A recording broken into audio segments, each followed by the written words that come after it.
Hey guys, welcome to another episode of Day in the Life of Vintage Classic Specialist. Just standing here about to film this video, kind of admiring how colorful the shop's getting. Got some pretty fun colors going on here, the turquoise, the bright yellow. Got a very red Beetle now, and then of course the sealing wax red twins here. Got some beige, yeah, all kinds of fun colors going on. We've got the light blue Beetle, which is the 69 EV conversion. Hopefully that one will be back in our shop here maybe within a month or so. So yeah, anyway, it's just kind of fun to see the colors in the shop kind of change over time. Anyway, let me go ahead and talk about what we did today. So Rafa was here today being a Wednesday, and he actually focused on the Ghia today. So let's talk about what he did, because this is pretty cool. He went ahead and installed the faux wood grain dash panel. Really nice piece. So we got this from Pacific Parts International, PPI, and this thing fits like a glove. I mean, there was a little bit of trimming and so on that went in there. Obviously, once it was installed, all the holes and so on were trimmed, but there was basically like recesses where all the gauges went, and then you can see there's a recess where the radio goes. So pretty much like it looks where the radio is, it was that way for all the switches and the gauges and the glove box and everything. So yeah, Rafa really took his time, trimmed it just a little bit. Mainly it needed to be trimmed around the defroster controls. I don't know, you can see those there on the bottom left of the dash. So a little trimming around that. And then we used professional grade interior glue, which you apply to both surfaces. So apply that on the back side of the veneer panel and then to the dash itself. So he cleaned the dash real thoroughly. You know, it had glue and kind of gunk on it and so on. Prepared that, and then I think he lightly sanded the back side of the veneer just to make sure the adhesive would stick really well to it. And yeah, kind of a two-person job actually installing it once the glue was on. Rafa was on the inside kind of manipulating it, and then I was basically on this side. You know, again, these holes weren't cut out, but I was seeing the indentations for him and telling him, you know, hey, a millimeter higher where the speedometer goes, a couple millimeters to the right, so on and so forth, and likewise for the radio and glove box. But yeah, it's actually a really nice piece. Everything lined up pretty much perfect. So good job to whoever the manufacturer was. You know, sometimes Volkswagen parts can be pretty hit and miss as far as how well they fit, but I think we were both really impressed with this. So huge job to put this thing in, but I think the end result speaks for itself. So once the pad goes on the top, and then the knee pad goes under the bottom, and some gauges start going in it, and other bits and pieces, it's gonna look bitchin'. Really excited, Rafa and I both, about the interior of this car. Of course, all new door panels, new carpets, all going in it. This thing's gonna look amazing.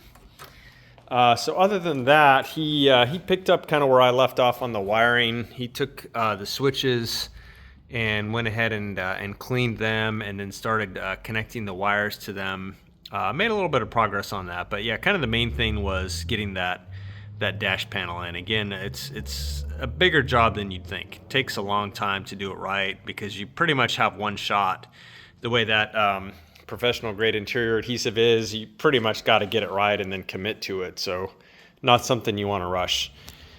So as far as me today, I went ahead and tore into the new project, the 69 Beetle cowl look.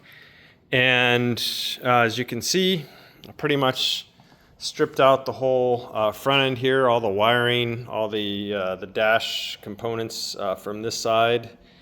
And I think I mentioned this yesterday. I'm probably going to start sounding like a sore record, or excuse me, a broken record. But this car is so straight. I mean, you look at these inner fenders. I don't remember if I showed this yesterday or not, but I mean, this car has not been hit. All the areas where there's usually rust, you know, there's a little bit here, but yeah, that's nothing really. But this under dash area here, the radio hole's been hacked out. We'll fix that, not a big deal. The only thing we're probably going to do, a couple things, is This is an aftermarket fender, which is pretty cheesy. It's a lot thinner than the other ones. The other 3 fenders seem to be original, so we're going to use those. We've got a guy that's got some really nice fenders, so I think we're going to get a replacement here. And then this deck lid's pretty banged up. It's actually for a later car, so we're going to try and get the correct deck lid for this car. It's got some dents in it, so it's not like it's that great of a deck lid, and this is off like a 72. So a 69 should have 2 sets of vents, not 4, like I think it's 72 or 71 or 72 and up.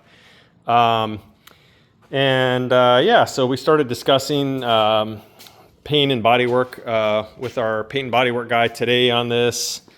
And I think we've got a pretty good plan. Need to talk to the owner and see just how cow look he wants to go, as far as whether we're going to delete the trim or not would be one suggestion for like a true cow look, kind of dechromed.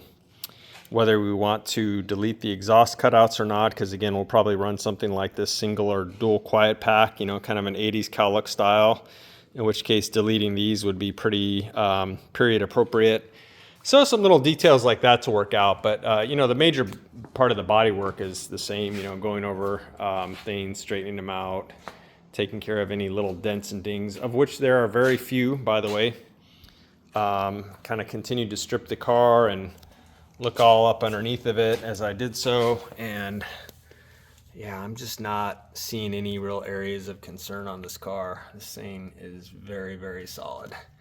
And it's actually not that dirty under here, so it's not that bad. The motor I'm pretty intrigued at. It's obviously somebody's been into it. It does have at least aftermarket push rod tubes. Of course, those can be changed with the motor intact, but it's probably a sign that somebody's been into the motor, that those have been changed. So yeah, it'll be kind of fun to tear into this motor, or have our shop do it and let us know what's in it as far as, you know, it's been bored or stroked or whatever. It is a single relief case. I was kind of hoping it was a dual relief case, but this may actually be the original motor for the car. I haven't bothered to check the numbers or anything yet. So yeah, we'll see. It does have a one of those oil pump filter things on it, and then you can see it's got a small header, of course, with the single quiet pack, and J tubes on it, so no heater boxes. But yeah, it's going to be kind of cool to see what it's got. And then of course, remember, it's got dual Webers on it. Don't know what size, haven't looked yet. Probably pull the motor out tomorrow or the next day. So there you go. Yeah, the only other thing was this car was not really rolling when we pushed it in the shop, so the owner and I kind of struggled to get this car in the shop. Pretty much all 4 brakes were just adjusted way too tight. So once I got the car up in the air and pulled the wheels off and crawled under there with a screwdriver and started adjusting the adjustment stars, pretty much all the wheels turned freely. So that's good, because we're going to need to be moving this car around, especially once we start doing paint and body work on it. It needs to be able to roll around easily. So that's good that was a pretty easy fix.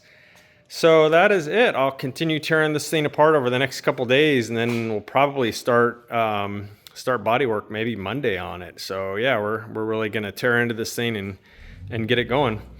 So that is it for today, guys. Thank you for watching. In case anyone's wondering about my wrist, feeling even better today, 2 days after surgery. So pretty enthused about how the recovery is going so far. Anyway, that's it for today, guys. So thanks for watching, and we'll see you tomorrow.